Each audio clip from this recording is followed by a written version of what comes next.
Prezados alunos e alunas, dando prosseguimento à nossa aula de curativos, vamos fazer uma revisão dos curativos para as altamente infectadas. Imagine essa úlcera, uma úlcera grau 3, que está no músculo. Se ela estivesse cheinha de secreção, com muita secreção aqui, ou esta daqui no pé, ou esta, qual que vocês fariam curativo?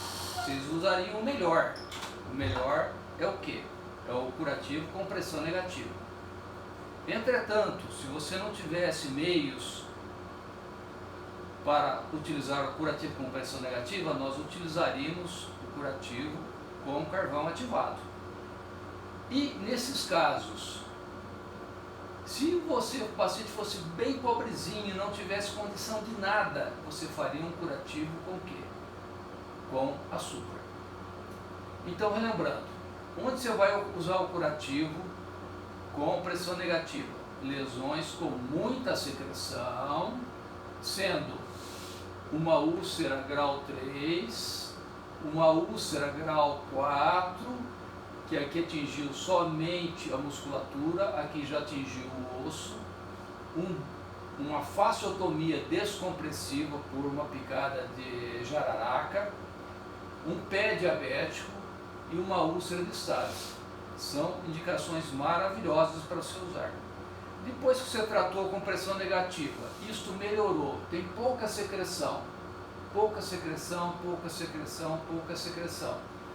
ou uma quantidade moderada, digo melhor, uma quantidade moderada de secreção. Você vai usar os curativos para a quantidade moderada, que são a papaina para o pobrezinho, para o remediado, o alginato, e para o rico, o curativo com carvão ativado. E quando melhorar mais ainda, ficar praticamente sem secreção nenhuma, está tudo limpinho, como aqui, você vai usar o que? Você vai usar as pomadas, sendo que essas devem ser utilizadas guiados por cultura e antibiograma. No caso de uma úlcera grau 2, qual a diferença de uma úlcera grau 2 para grau 3? A grau 2 lesou a epiderme e a derme não foi lesada. A grau 3 lesou a epiderme, derme e a gordura, chegou no músculo. Então, nesse caso que não chegou na gordura, você vai usar o quê? Um curativo com hidrocoloide, que nós vamos ver daqui a pouquinho. Muito bem. Dando prosseguimento, você não pode usar a pressão negativa em fístula, quando tem tecido necrótico, osteomielite não tratada, malignidade e sangramento ativo e deficiência de coagulação. Pensando já nos curativos, quando já melhorou a tua quantidade de secreção, você vai usar o que? A nossa papaina para o pobrezinho, carvão ativado e alginato de cálcio para o remediado. Muito bem. A papaina, gente, tem uma história maravilhosa. A história é o seguinte, que um missionário foi para as ilhas do Tahiti, no Pacífico, e lá ele sofreu um acidente muito grave na perna, e ele chegou a pensar que ele ia ter que amputar a perna. Mas lá os nativos trataram ele com uma mão papaya, e esse missionário acabou salvando a perna dele, voltou para a Inglaterra, e no final dos anos 20, ele faz um relato, mas só que ele ficou perdido até os anos 50. Aí nos anos 50, um estudante acha o relato e começa a fazer algumas experiências, e isso vai estar concluído nos anos 70, e chega no Brasil nos anos 80 e para nós aqui em Campo Grande nos anos 90. Então, o que se fazia? Se pegava, para quem não tem recurso nenhum, pegava um mamão, cortava ele com uma faca de plástico, tirava a semente e ralava a casca e a polpa bem fininho. E esse mamão, o que se fazia com ele? Colocava 3 dedos de mamão ralado fininho para um dedo de açúcar cristal, fazia um emplasto e colocava naquela ferida, por exemplo, naquela úlcera grau 3 vocês acabaram de ver. Com o passar do tempo, isso daí houve um aperfeiçoamento, as farmácias de manipulação começaram a fabricar em creme e fabricar em pó oleofilizado. Então hoje nós usamos em creme em pó oleofilizado. E qual a porcentagem se deve usar papaina? Existe desde 4 a 10%. Mas é o 10% que é a mais potente.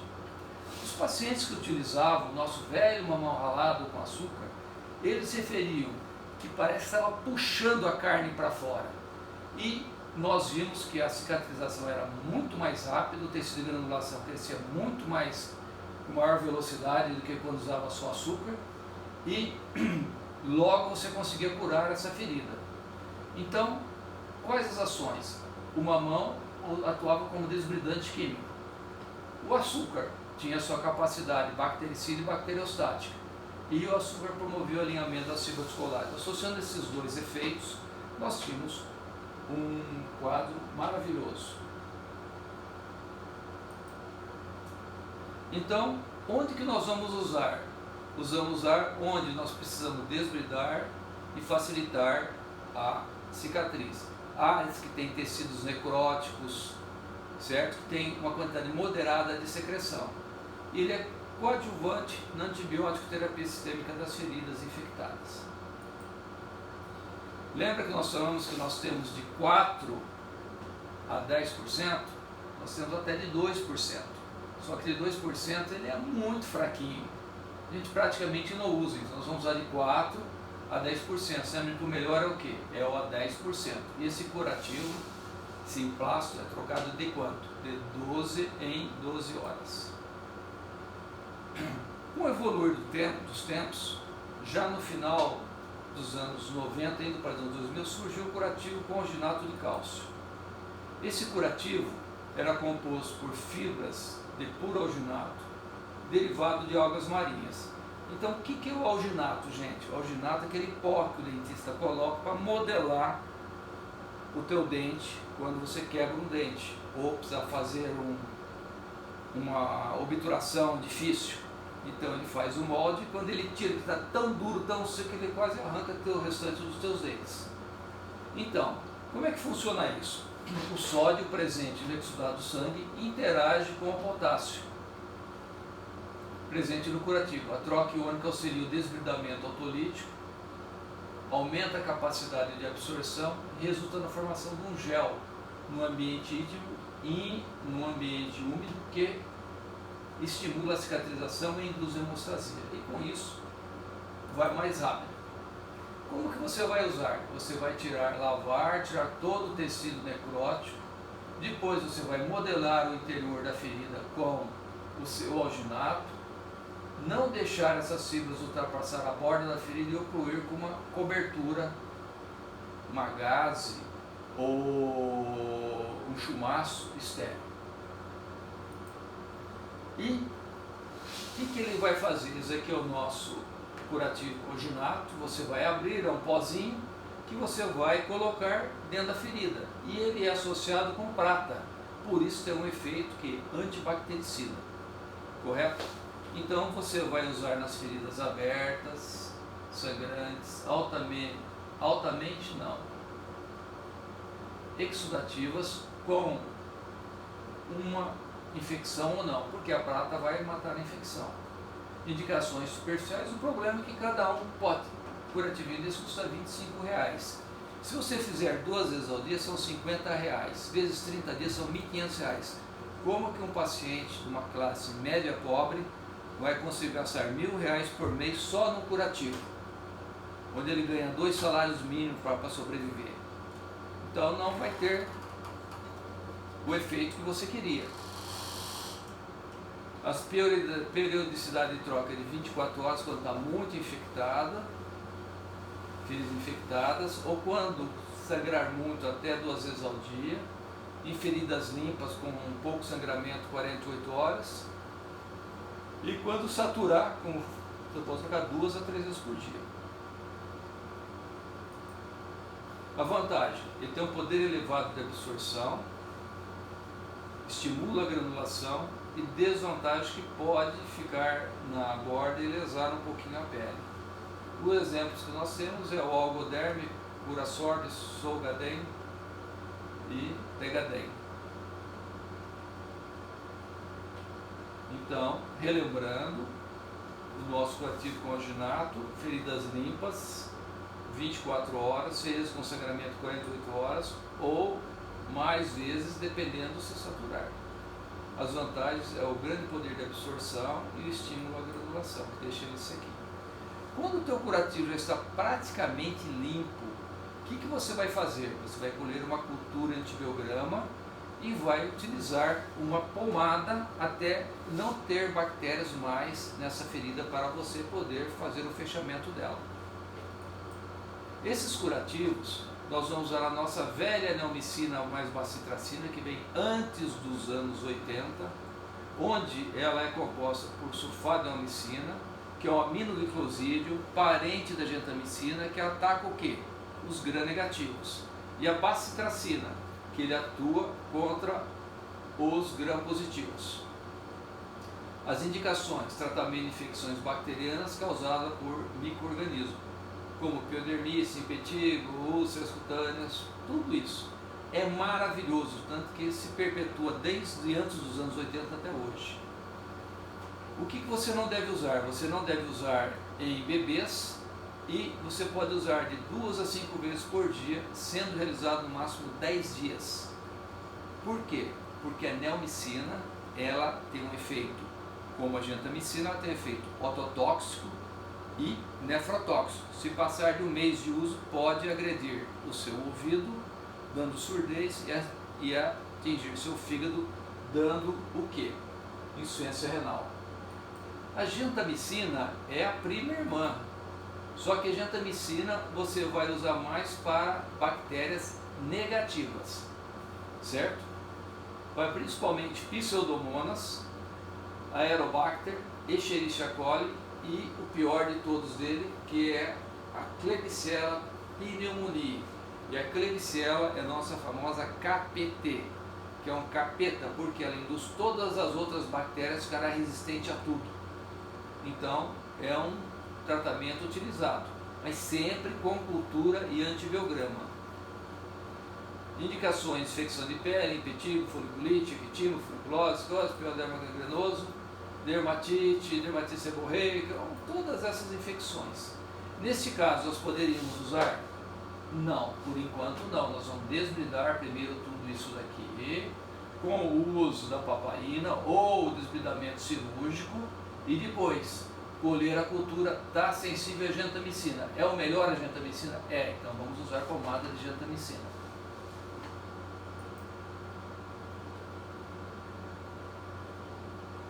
Outros cremes que são também utilizados: nitrofurazona, que é o que? A nossa,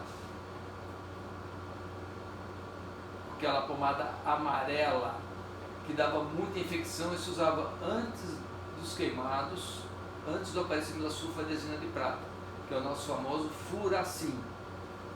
Creme de gentamicina a 0,1% a 0%. Entretanto, os serviços nos Estados Unidos, ele praticamente está sendo abandonado. Por quê?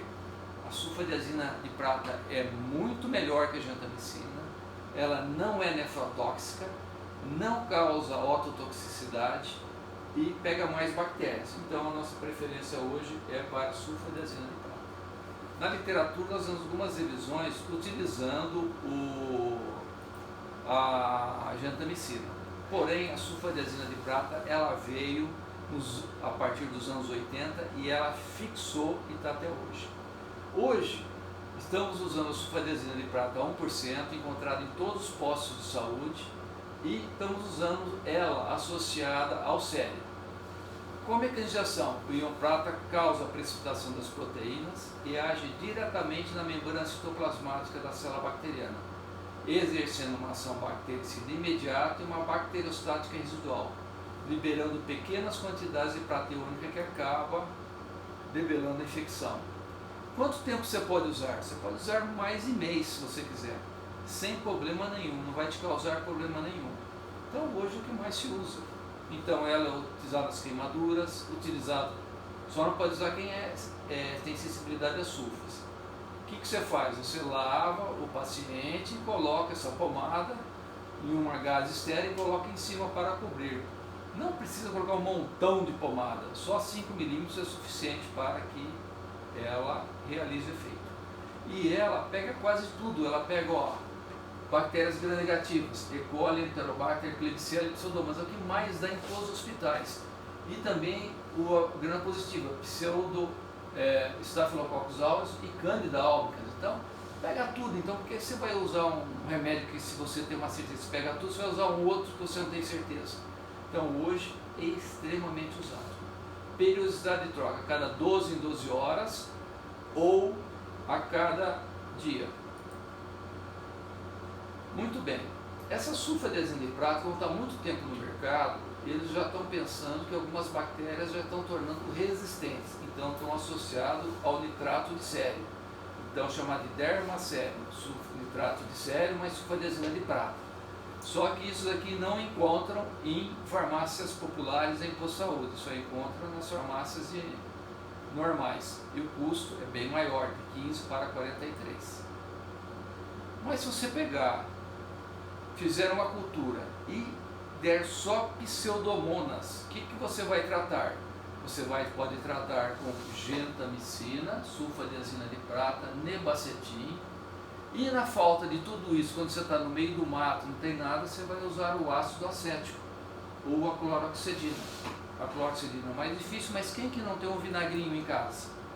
Então, para ele ter efeito, você vai fazer o que? O ácido acético, que você encontra ele a 2%, que é o vinagre, você vai diluir ele em meio copo de água e meio copo de ácido acético, vinagre, vai ficar a 1%. E você vai fazer curativos 2 a 3 vezes por dia na área que tem pseudomonas. Então, pseudomonas, lembrar, ácido acético, cloroxidina, sulfadiazina de prata e gentamicina, sendo que o melhor é sulfadiazina de prata. O ácido acético foi feito várias experiências. Numa das experiências se utilizou vários tipos de vinagre, vinagre de álcool, maçã, vinagre de vinho, e usou no tratamento das feridas, calosidade, verrugas, isso é já conhecido desde muito e muito tempo, até em tratamento de dente. Quando o dentista faz o combate ácido, o que ele faz? Ele joga ácido no teu dente para poder grudar o implante que ele vai colocar. Utilizado em pediculose, na endodontia, no tratamento de canal, na otite e nos processos inflamatórios da garganta. Tua avó não mandava? Pega, meu filho, pega vinagre e sal e faz gargarejo. Vocês vão acreditar, está aqui a explicação científica. Certo? E a faculdade de enfermagem de Ribeirão Preto, a faculdade de medicina da USP, pegou e fez ele in vitro. E notou que as concentrações in vitro são diferentes daquela in vivo. E fez culturas onde que eles viram que in vitro, de 1,5% a 2%, inibe todas as cepas de pseudomonas, que é a bactéria que mais tem no hospital. Entretanto, a 1,5% a 2% não inibiu o Staphylo aureus. Então, o que eles fizeram? Pegaram uma placa de Petri, cultivaram aqui, ó, Staphylo, Strepto, e aqui cultivaram Pseudomonas, E. coli e Proteus. Então, a 1,5% não inibiu nenhum desses, mas entretanto inibiu o que? A Pseudomonas, o E. coli e o Proteus, perdão, a 1%. Então vocês vejam que é um tratamento barato que você pode combater a Pseudomonas, E. coli e Proteus. Porém, várias pessoas pensaram assim, mas se isso daí funciona, será que funciona no ser humano? E algumas acharam que lesava muito a pele, que não era legal. Então foi feito outros estudos e viram que nas concentrações bem pequenas ela mata a bactéria, mas matam in vitro, matam também a larva, que é semelhante ao fibroblasto humano. E aí ficou a dúvida, será que vamos usar, será que não vamos usar? Então eles viram que matavam bactérias, mas matavam também a fibroblasto. Então, para ter uma coisa mais consistente, nós pegamos e fazemos experiências em ratos, que a pele do rato é semelhante à pele do ser humano. E Benevides, em 1991, mostrou que as diluições do ácido acético igual a 1,29% danificam somente a 4 a 5% das células, produzindo pequenas reduções da matriz citoplasmática com possibilidade de recuperação celular e tecidual. Então, se a pele do rato é semelhante à pele humana, isso aqui é a prova que você pode usar para matar as bactérias, são Pseudomonas, E. coli e Proteus. Isso daqui é um curativo com ácido acético, 1%, que o paciente estava cheio de Pseudomonas. Olha agora, ó, limpinho o leito, correto? Porém, se você colocar ele com muito mais vigor, ele pode queimar, correto? Então você vai usar somente a 1%. Vai pegar seu vinagre e diluir. Porém, quando você tiver um caso desse, onde está ferida a pele, aqui ó, feriu a epiderme, mas ficou na derme superficial, que é em vermelho. Feriu a epiderme, ficou na derme profunda, que é branco e amarelado. O que você vai usar? Você vai usar esse curativo, que é um hidrocoloide, que você vai fazer um curativo a cada 4, 5 dias, e essa pele vai recuperar totalmente, ficando igual a essa daqui. Correto? Muito bem. Então, o hidrocoloide tem sido usado e ele é maravilhoso para o quê? Úlceras grau 1 e grau 2. Correto? Então, vamos ver algo mais importante. Então, se você tem uma ferida com uma exudação não infectada, aberta, com leve ou moderada exudação, o que você vai fazer? Você vai usar as suas pomadas. Se você tiver não infectada, você pode usar o que? O seu curativo com